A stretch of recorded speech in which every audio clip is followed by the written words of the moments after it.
My friends, there is a great temptation in our age to believe that power belongs to those who seem most remarkable. We have long been conditioned to admire the strong, the intelligent, the charming, and the exceptional.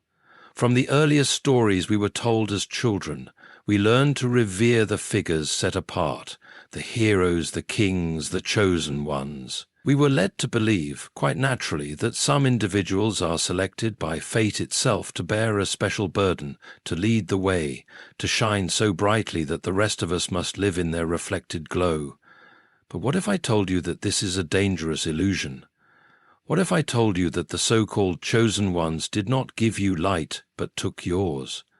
That every day, in ways subtle and profound, they drained your energy, your time, your very spirit? What if the great and mighty are not always servants of some noble cause, but rather collectors, hungry, insatiable gatherers of human attention and devotion? It is a bitter thing to consider, for we all like to believe that we are willingly led by the best among us. We wish to trust that those who rise to power, whether in government, art, or thought, are there by virtue of their goodness, their wisdom, their ability to lift us higher. And yet, the world is filled with those who do not seek to serve, but to consume. There are those who do not shine from within, but who burn with the light of others, who pull from the surrounding air every bit of warmth they can steal. They move among us as though appointed by heaven, but their true work is one of endless appetite. If you doubt this, ask yourself, why do so many of us feel exhausted by the age we live in? Why does each day feel like a struggle to hold on to what is ours? Our thoughts, our peace, our inner clarity.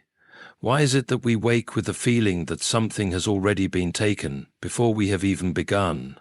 Perhaps it is because we have been taught to give and they have been taught to take. This arrangement has been with us for centuries. In the courts of kings, in the halls of scholars, in the public squares and the private homes, there have always been those who feed upon the strength of others. But today, the machinery is more refined than ever. They do not need a crown or a throne, for they have learned a subtler method. They do not demand your obedience. They encourage your admiration. They do not command your labor. They merely invite your attention. And so, with every glance, with every thought, with every moment spent in their orbit, the transfer takes place. The chosen ones, you see, are only chosen because we continue to choose them. But let us not be too quick to blame them entirely, for there is something in us that longs to give away our strength.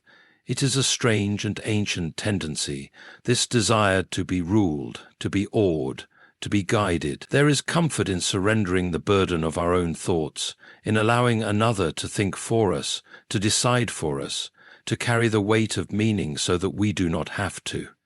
We imagine that if we can find the right figure, the great leader, the genius, the star, the voice of certainty, we might be free from the terrible work of making sense of things ourselves. And so we grant them our energy.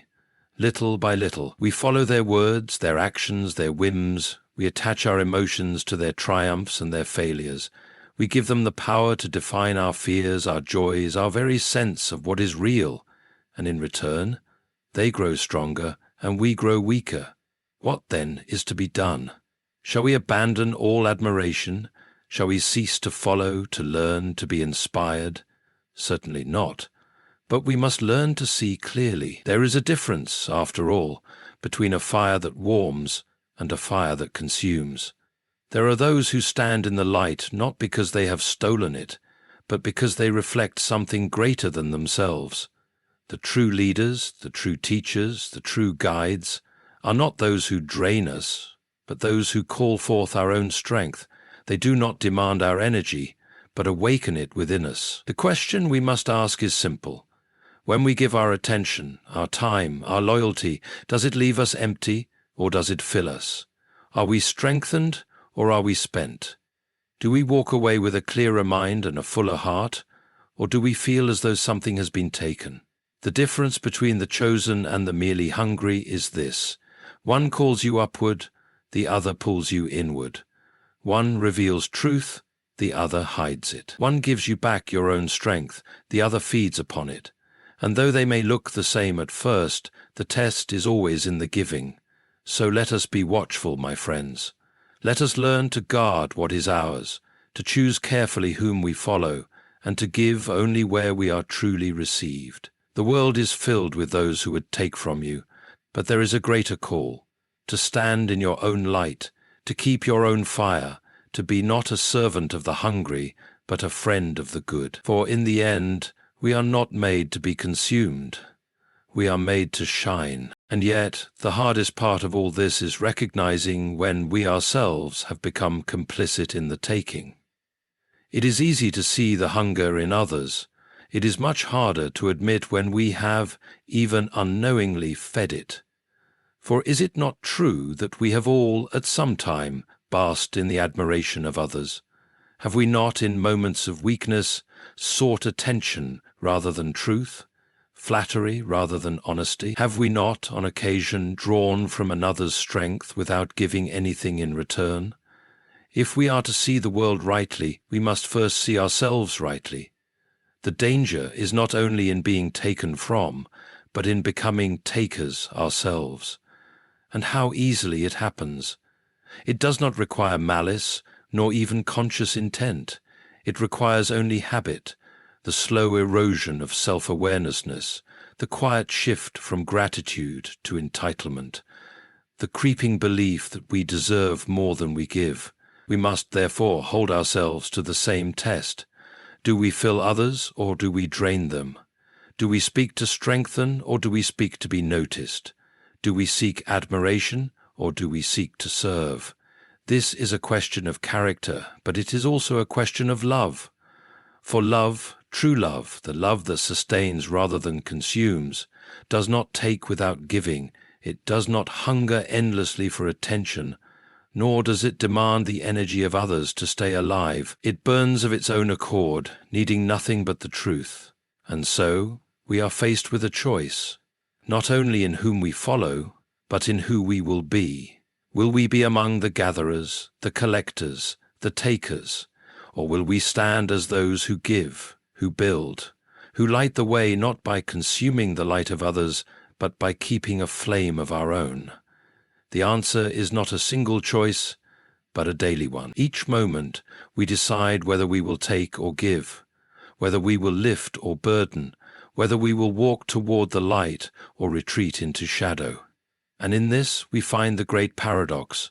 Those who seek only to gather power will always hunger for more, but those who give of themselves will find that they are never empty. For energy, my friends, is not a thing to be stolen, it is a thing to be shared.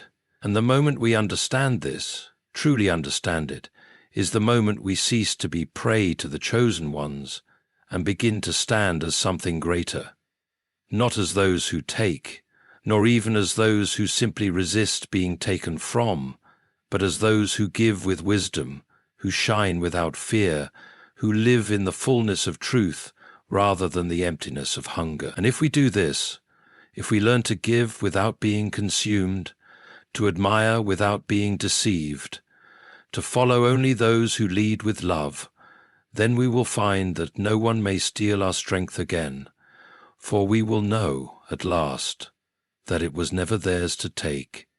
You said, and so, my friends, we return to the heart of the matter. Not merely what is taken from us, but what we allow to be taken. For the truth is this: no one can take from us what we do not first surrender. The energy that is drained, the time that is lost, the strength that is stolen, these things do not vanish by force, but by invitation. We give them freely, often without realizing it. And why? Because we believe in the illusion that our worth comes from being attached to the great, the powerful, the remarkable. We believe that by standing near the chosen ones, we might share in their radiance. But what if we are not meant to stand near the light of others? What if we are meant to be the light? This is a terrifying thought, for it means that we cannot hide behind the excuse of powerlessness. It means that we cannot simply blame the chosen ones for taking from us as though we were helpless victims. No, if they take, it is only because we have not yet learned to guard what is ours. It is because we have not yet realized that our own flame is just as real, just as vital, just as necessary to the world as any other. And here we reach a great and final truth. The truth that the takers do not want you to know. The truth that shatters the illusion upon which their power depends. You do not need them. You do not need their approval, their validation, their recognition. You do not need to be in their orbit, to seek their favor, to measure your worth by their standards. You do not need to give them your energy so that they may shine. For your own light, though quieter, though less adorned with spectacle, is no less real. And when you understand this, when you truly see it, something remarkable happens. The takers lose their hold. Their voices become just another noise in the background. Their demands lose their weight. They may still clamor for your attention, but they will find that it is no longer theirs to claim, for you will have taken it back. You will have learned the difference between what is given freely and what is taken by stealth. You will have seen that admiration, when rightly placed, does not weaken but strengthens. You will have understood that true greatness is not in being served, but in serving, and in that moment you will no longer be among the taken. You will no longer stand among those who are drained by the hunger of others. You will stand among the givers, the builders, the ones who keep their own fire. And the world, though it may not recognize it at first, will be brighter because of it. And what a world it would be if more of us chose this path, if more of us refused to be drained, refused to be merely an audience for the chosen ones, refused to surrender our strength to those who offer nothing in return.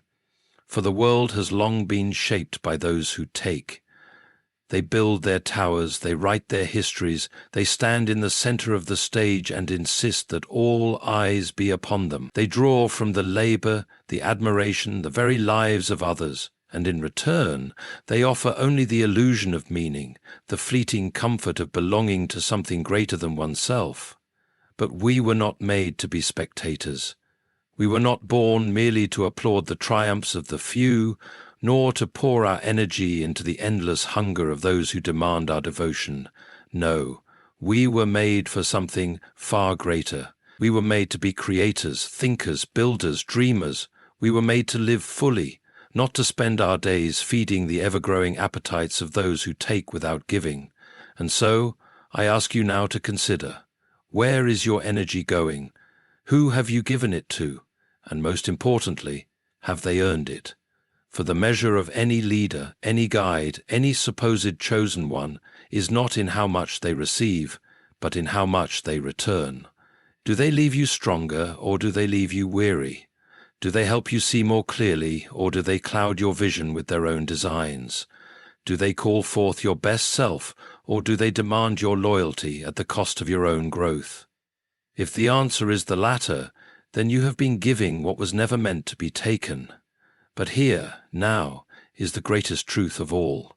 You can take it back. At any moment, you can choose to withdraw your energy from those who drain it. You can step away from those who demand without giving, who shine only by stealing the light of others. You can stop feeding the endless hunger of the takers, the collectors, the false chosen ones. And when you do, you will find that your energy was never truly lost. It was only misplaced. It was waiting for you to reclaim it, to use it for something real, something lasting, something worthy. For in the end, the true chosen ones are not those who demand the devotion of others. They are those who lift others up, who inspire without consuming, who give without exhausting those around them. They are those who do not seek to stand above, but to stand among. Equal, human, whole. And so the question is no longer about them. The question is about you. Will you continue to give your energy away to those who waste it, or will you reclaim it, hold it, use it for something greater? Will you remain among the taken, or will you at last choose to stand? And so, my friends, the choice is before you. You can continue to pour your strength into those who drain it, to let your light be dimmed by those who shine only by taking from others. You can remain a spectator, a giver to the hungry, a servant to the takers. Or you can rise. You can reclaim what is yours, the energy, the time, the clarity, the power that has been quietly stolen in the name of admiration and false necessity. You can step away from the illusion that you need them and recognize that they have always needed you. Without your attention, they fade. Without your devotion, they weaken. Without your belief, they are nothing at all. But you remain. Your fire does not depend on theirs. Your worth is not measured by their approval. You do not need to be chosen to be powerful, to be seen to be real, to be followed to have meaning. You were never meant to be among the taken. You were always meant to stand. And so stand. Stand in your own light. Stand in the truth that your energy belongs to you and to the things that make you stronger. Stand, not in defiance, not in rebellion, but in quiet, undeniable certainty. For, in the end, the world does not belong to the takers. It belongs to those who refuse to be taken.